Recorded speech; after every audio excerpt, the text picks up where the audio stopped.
Morning student. वृत्त के अंतर्गत प्रश्नावली 20.1 का प्रश्न क्रमांक 2 का पहला, उस वृत्त का समीकरण ज्ञात कीजिए जिसका केंद्र 1, 2 है तथा बिंदु 4, 6 से जाती है। हल, एक वृत्त है जिसका केंद्र दिया हुआ है 1, 2 और वृत्त में कोई बिंदु है ए ले लिया, 4 और 6। तो अपने को वृत्त का समीकरण याद करना है। तो स्पष्ट दिख रहा है, त्रिज्या निकल जाएगा दो बिंदुओं के बीच की दूरी से। तो सी ए बराबर करनी x2 माइनस x1 का square plus y2 minus y1 का स्क्वायर। सी ए त्रिज्या, त्रिज्या को मानते हैं हम ए। अब बिंदु के हिसाब से मान रखते हैं, 4 माइनस 1 के घाते 2 धन 6 माइनस 2 के घाते 2। सरल करने से आया आपका 9 धन 16। आगे सरल करने से आएगा आपका करनी 25, 25 का 5। और वृत्त का केंद्र दिया हुआ है, तो हम जानते हैं वृत्त का केंद्र मालूम है और त्रिज्या मालूम है। तो वृत्त का समीकरण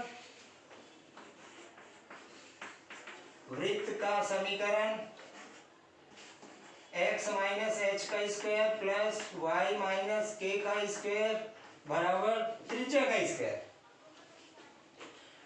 h का मान 1 बता रहा है और k का मान 2 बता रहा है और त्रिज्या 5। तो मान रखते हैं x माइनस 1 का स्क्वायर धन y माइनस 2 पूरे का स्क्वायर बराबर 5 का स्क्वायर।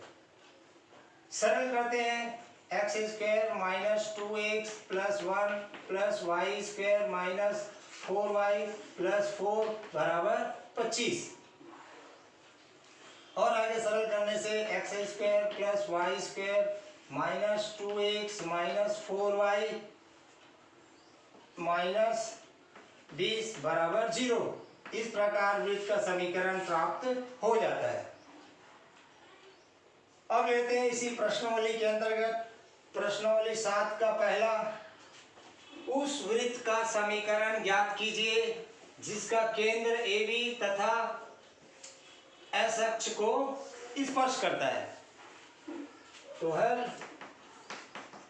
स्पर्श बोल रहा है, एक वृत्त है जिसका केंद्र दिया हुआ है AB और साथ ही साथ x अक्ष को स्पर्श करता है।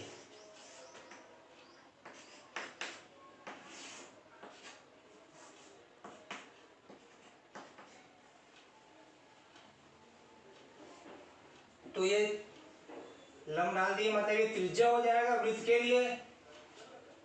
त्रिज्या यानी ये y अक्ष के समानांतर है, तो k का मान b बता रहा है, तो त्रिज्या हो जाएगा आपका b।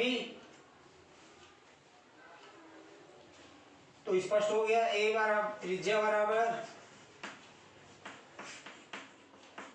b और h बराबर a, k बराबर b। तो हम जानते हैं वृत्त का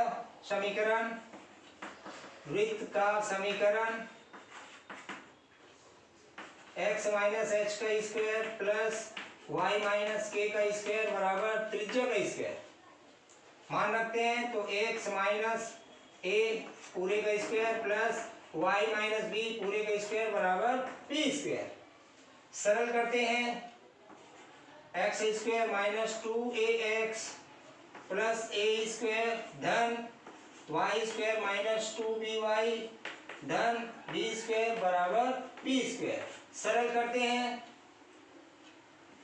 x square plus y square minus 2ax minus 2by धन a का स्क्वायर बराबर 0। इस प्रकार वृत्त का समीकरण प्राप्त हो जाता है। इसी प्रकार प्रश्नावली 20.1 के क्वेश्चनों को बनाना है। अब अगला टॉपिक है आपका वृत्त का समीकरण जब व्यास के सिरों के निर्देशांक दिए हो।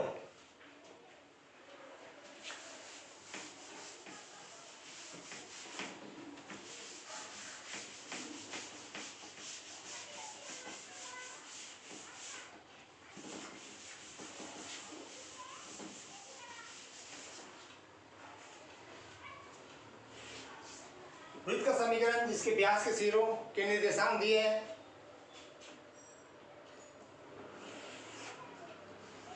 ये वृत्त हो गया, ये केंद्र से होकर जा रहा है, तो ये व्यास हो गया ए बी और ये सी।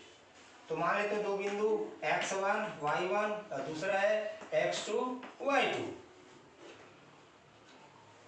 तो एक बिंदु वृत्त पर ले लेते हैं जिसके निर्देशांक है x y, AP और BP को मिला दिया तो चित्र से स्पष्ट है। हम जानते हैं अर्धवृत्त पर बना कोण समकोण होता है। APB बराबर 90 अंश। तो स्पष्ट हो गया AP और BP परस्पर लंब है, तो AP लंब है BP। यदि दो रेखा परस्पर लंबवत है तो प्रवणता के सूत्र से दोनों रेखाओं की प्रवणताओं का गुणनफल -1 होता है। AP की प्रवणता गुणित BP की प्रवणता बराबर -1। अब प्रवणता का सूत्र है y2 - y1 बटे x2 - x1। तो AP y - y1 बटे x - x1 बराबर गुणा में है तो गुणा। अब BP का y - y2 पूरे के बटे x - x2 बराबर -1। आगे सरल करने से y - y1 into y - y2 बराबर -x - x1 into x - x2। और आगे सरल करने से y - y1 into y - y2 धन पक्षांतर कर दिए तो x - x1 into x - x2 बराबर 0। इस प्रकार वृत्त का समीकरण प्राप्त हो जाता है। अगर वृत्त के व्यास के सिरों के निर्देशांक दिए हैं तो हम सूत्र का प्रयोग करके वृत्त का समीकरण ज्ञात कर सकते हैं। इसी से रिलेटिव है आपका प्रश्नावली 20.2। सरल लेसन हम बना सकते हैं। तो उनमें से बड़ी क्वेश्चन एक ले लिया, प्रश्न क्रमांक 3, रेखा 2x - y धन 6 बराबर 0, वृत्त x² धन y² - 2y -9 बराबर 0 को बिंदु A व B पर प्रतिच्छेद करते हैं। तो वृत्त का समीकरण ज्ञात कीजिए।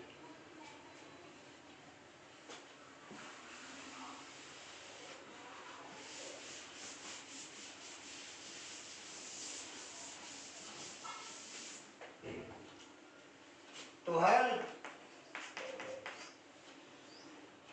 एक वृत्त का समीकरण दिया हुआ है, ये हो गया वृत्त, और एक रेखा जो वृत्त को प्रतिच्छेद करता है। एक रेखा ले लिया जो वृत्त को A और B पर प्रतिच्छेद करती है। तो इस प्रतिच्छेद बिंदु AB को व्यास मानकर एक वृत्त खींचना है। इसी वृत्त का समीकरण ज्ञात करना है। तो दी गई रेखा का समीकरण दिया हुआ है 2x - y धन 6 बराबर 0। तो y बराबर 2x धन 6 समीकरण नंबर 1। अब वृत्त का समीकरण ये भी दिया गया प्रश्न में, x² plus y² minus 2y ऋण 9 बराबर 0। ये हो जाएगा 2। अब इन दोनों का प्रतिच्छेद बिंदु निकालना है तो समीकरण 1 में y का मान समीकरण 2 में रख देते हैं। समीकरण 2 से x² धन y का मान दिया आपका 2x धन 6 पूरे के घात 2 ऋण 2, y का मान भी रखेंगे 2 इंटू 2x धन 6 माइनस 9 बराबर 0। सरल करते हैं x² धन 4x² धन 24x धन 36 माइनस 4x माइनस 12 माइनस 9 बराबर 0। और आगे सरल करने से प्राप्त हो जाएगा आपका 5x² धन 20x 36 और 12 में 9 जोड़े तो हो गया 21। 21 में 36 जोड़ेंगे घटाना है तो धन 15 बराबर 0।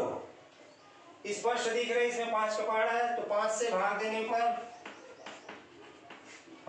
पर तो x² धन 4x धन 3 बराबर 0। इस प्रकार वर्ग समीकरण प्राप्त हो जाता है। तो वर्ग समीकरण को हम गुणनखंड विधि या सूत्र विधि या किसी भी विधि का प्रयोग कर सकते हैं। तो हम गुणनखंड विधि मध्य पद को तोड़कर x² धन 3x धन x धन 3 बराबर 0 जोड़ी बनाए तो x लिख रहा है x धन 3 धन 1 x धन 3 बराबर 0 x धन 3 इंटू x धन 1 बराबर 0 x धन 3 बराबर 0 या x धन 1 बराबर 0 तो x बराबर -3 x बराबर -1। अब x का मान निकल गया, y का मान निकालना है तो समीकरण 1 से हम रखकर y का मान निकाल सकते हैं। तो समीकरण 1 से x बराबर -3 तो y बराबर हो जाएगा 2 इंटू -3 धन 6 सरल करने से आया आपका 0। इसी कड़ी में आपका समीकरण 1 से x बराबर -1 रखने पर तो y बराबर 2 इंटू -1 धन 6 आगे सरल करने से आया -2 धन 6 बराबर 4। यानी स्पष्ट हो गया a बिंदु के निर्देशांक और b बिंदु के निर्देशांक। a बिंदु के निर्देशांक -3 रखते हैं तो y का मान आया आपका 0 और x का मान -1 रखते हैं तो y का मान आया 4। तो ये रेखा वृत्त को बिंदु a और b पर प्रतिच्छेद करती है। तो स्पष्ट हो गया वृत्त को व्यास को AB को व्यास मानकर खींचे गए वृत्त का समीकरण तो हम जानते हैं A के निर्देशांक है आपका 3 0 और B के निर्देशांक है आपका -1 और 4। तो हम जानते हैं वृत्त का समीकरण जब व्यास के सिरों के निर्देशांक मालूम है तब x minus x1 into x minus x2 धन y minus y1 into y minus y2 बराबर 0। तो स्पष्ट बता रहा है ये हो जाएगा x1 का मान, ये y1 का मान, ये हो जाएगा x2 और ये y2 का मान। तो हम मान रख सकते हैं x1 का मान लेना है तो धन 3 इंटू x माइनस धन 1 धन y minus 0 into y minus 4 बराबर 0।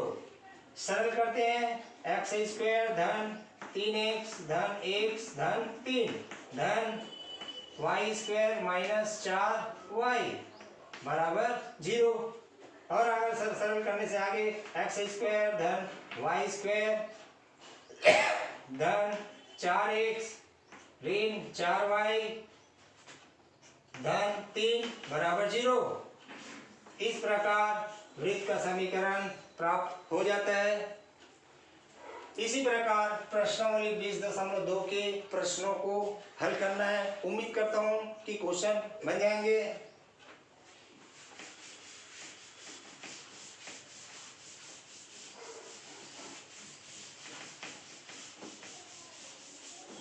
वृत्त का व्यापक समीकरण निम्न समीकरण पर विचार करते हैं। लिख लिया मैंने x² धन y² धन 2gx धन 2fy धन c बराबर 0। अब इसको वृत्त के समीकरण के रूप में लिखना है तो स्पष्ट दिख रहा है x एक्स स्क्वायर धन 2gx धन वाई स्क्वायर धन 2fy बराबर माइनस सी। पक्षांतर कर दिए। अब इसको वर्ग के रूप में तोड़ना है तो एक्स स्क्वायर धन 2x इंटू जी, तो b का मान पता चल गया तो g का स्क्वायर धन वाई स्क्वायर धन 2y into F plus f square बराबर स्पष्ट दिख रहा है। जी स्क्वायर और एफ स्क्वायर इसमें नहीं है तो इस लेफ्ट हैंड साइड जोड़े तो राइट हैंड साइड भी जोड़ना पड़ेगा। G square plus f square minus सी।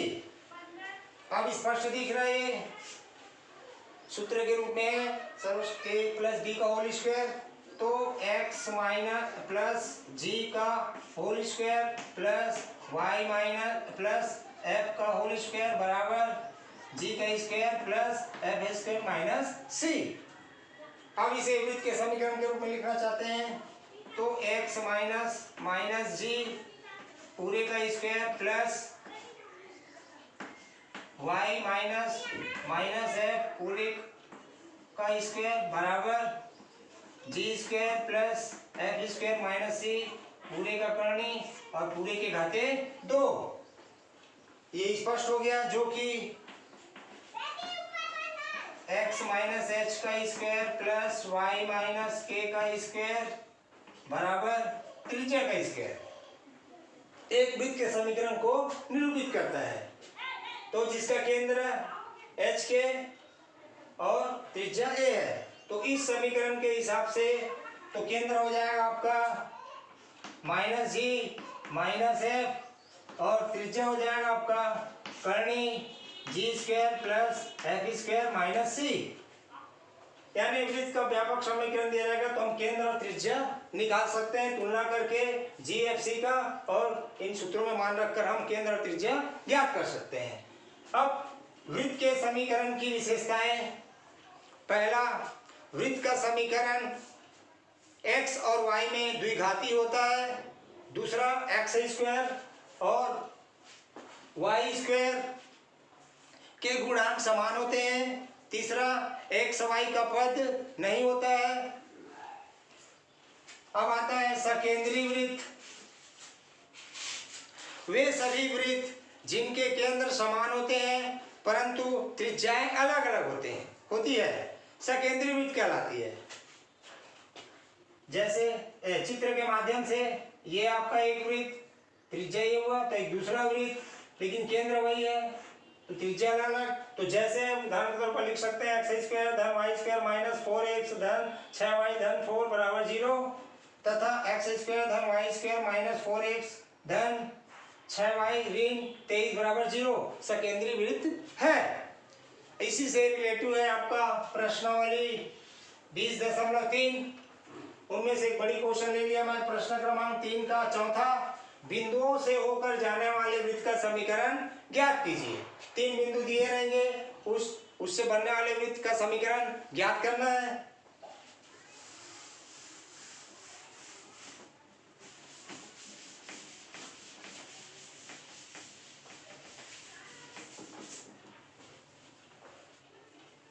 तो हल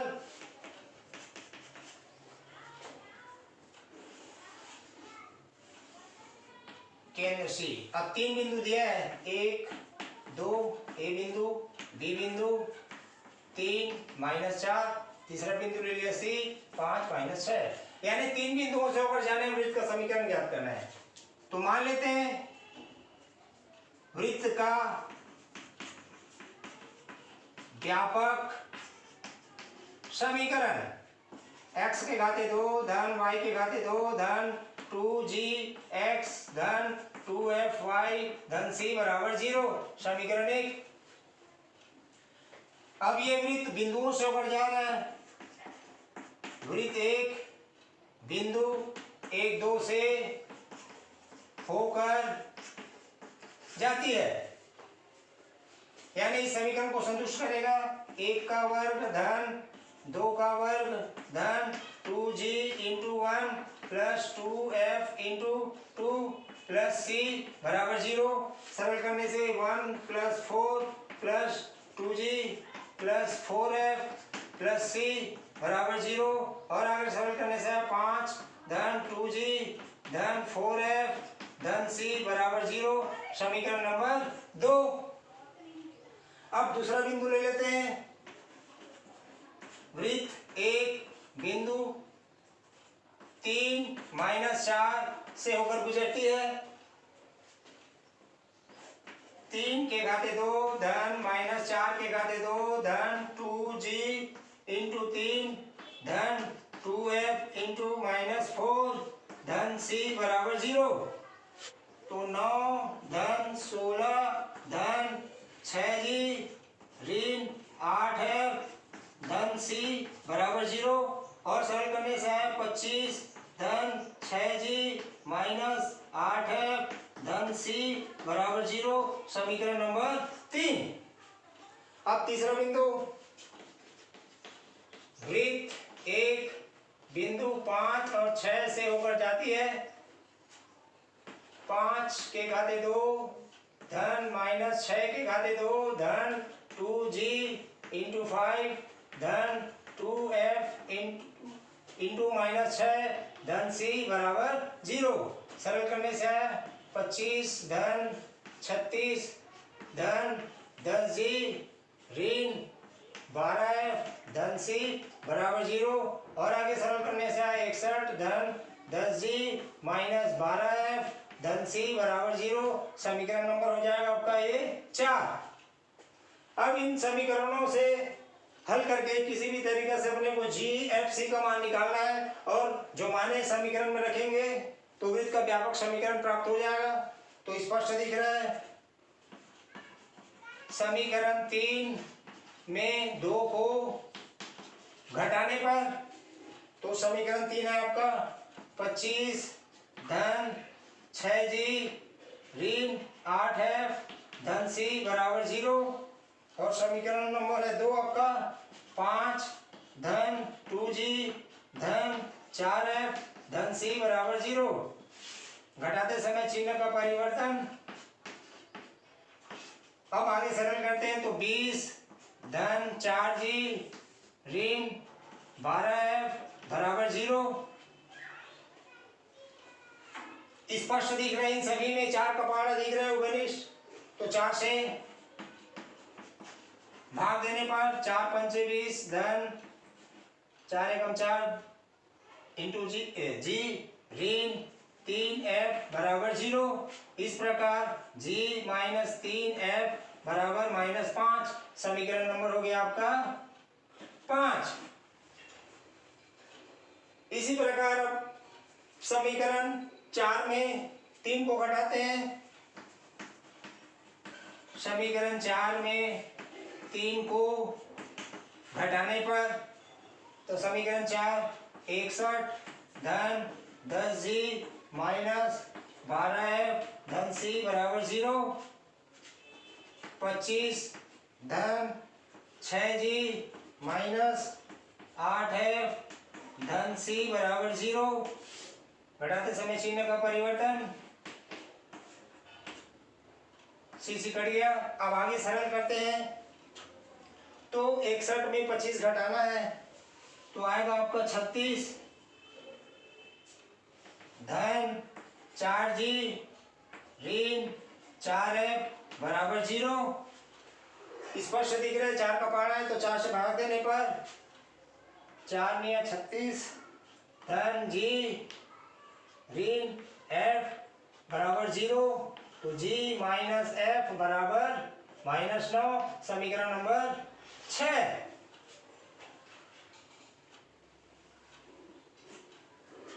इस प्रकार 5 और 6 को हल करके हम g का मान निकाल सकते हैं। विलोपन विधि, प्रतिस्थापन विधि, किसी भी विधि का प्रयोग करके। तो स्पष्ट दिख रहे हैं। समीकरण 4 और 5 को घटाने पर तो 6 समीकरण 6 में 5 को घटाने पर तो g माइनस f बराबर -9 g ऋण 3f बराबर -5।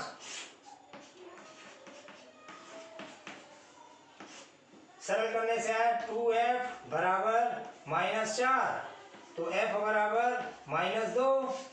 इस प्रकार f का मान निकल गया। अब f के मान को 5 और 6 किसी एक में रखकर हम जी का मान निकाल सकते हैं।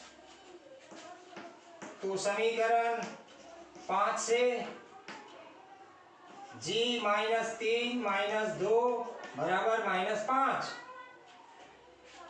आगे सरल करने से आया जी प्लस 6 बराबर -5। तो जी बराबर निकल जाएगा आपका, पक्षांतर करने से आप -11। अब f और g का मान निकल गया। अब f और g के मान को समीकरण 2 में रखकर हम c का मान निकाल सकते हैं। समीकरण 2 से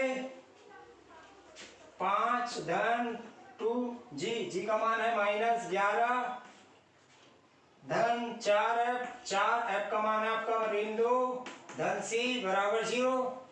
सरल करते हैं तो 5 ऋण 22 ऋण 8 धन c बराबर 0। तो सरल करने से आया c बराबर 25। अब एफ जी सी के मान को समीकरण 1 में रखने से व्यापक समीकरण निकल जाएगा। समीकरण 1 से एक्स स्क्वायर धन वाई स्क्वायर धन 2g -11 x धन 2f का मान है -2 इंटू वाई धन c 25 बराबर 0। सरल करने से आपका एक्स स्क्वायर धन वाई स्क्वायर -22x -4y धन 25 बराबर 0, जो कि यही वृत्त का व्यापक समीकरण है जो 3 बिंदुओं से होकर गुजरती है। इसी प्रकार प्रश्नावली 20.3 के प्रश्नों को हल करना है।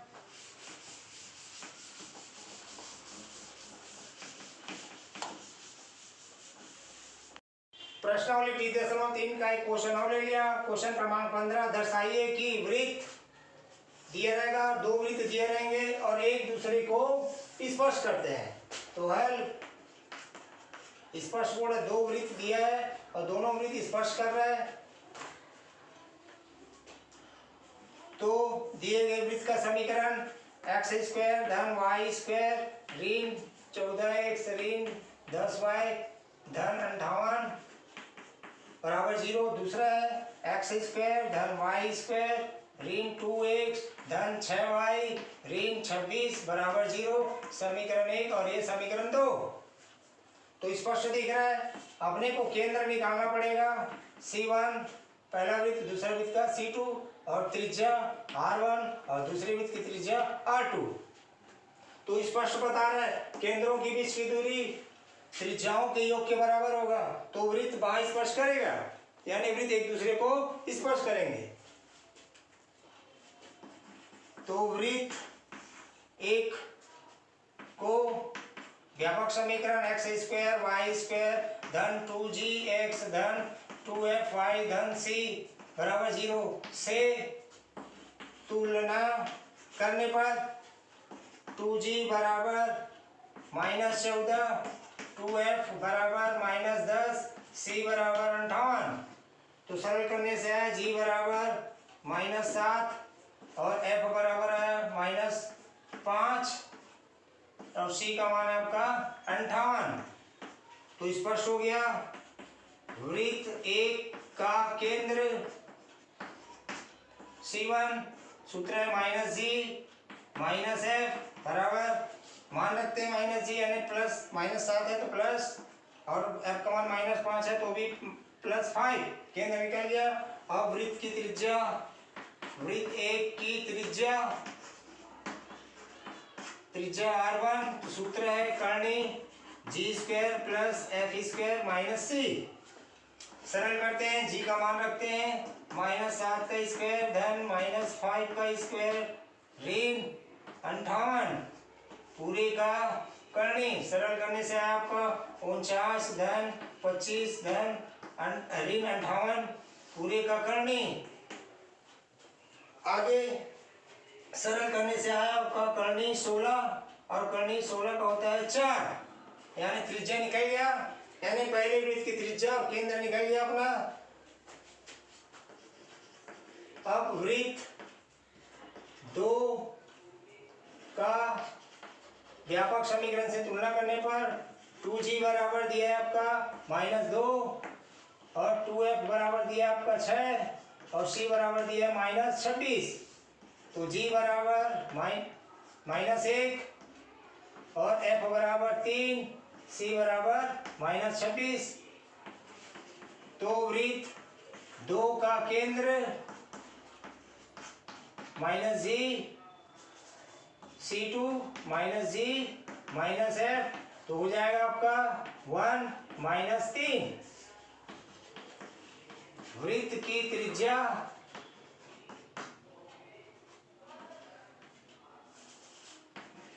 वृत्त 2 की त्रिज्या R2 सूत्र है आपके पास g² + f² - c। मान रखते हैं g का मान दिया है -1 के घाते 2, f का मान दिया है 3 के घाते 2, ऋण c का मान दिया -26 तो +26 हो जाएगा। सरल करने से आया आपका 1 धन 9 धन 26। आगे सरल करने से करनी 36 करनी 36 आने 6। ये R2 का मान निकल गया। तो स्पष्ट हो गया। हम केंद्रों के बीच की दूरी निकालना है।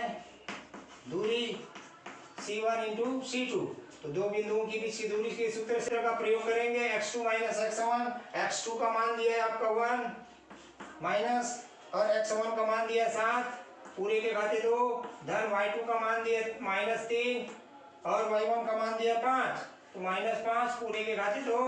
सरल करने से आया आपका 36 धन 64।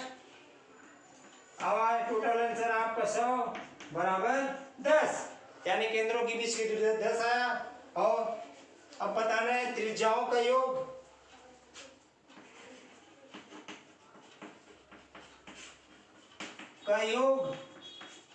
यानी R1 धन R2 तो R1 दिया है 4 और R2 दिया है 6 टोटल आया आपका 10। तो केंद्रों के बीच की दूरी और त्रिज्याओं का योग बराबर बता रहा है। तो हम निष्कर्ष लिख सकते हैं अतः केंद्रों के बीच की दूरी और त्रिज्याओं का योग आपस में बराबर है। तो दोनों वृत्त एक दूसरे को स्पर्श करते हैं, यही सिद्ध करना था। इसी प्रकार प्रश्नावली 20.3 के प्रश्नों को हल कर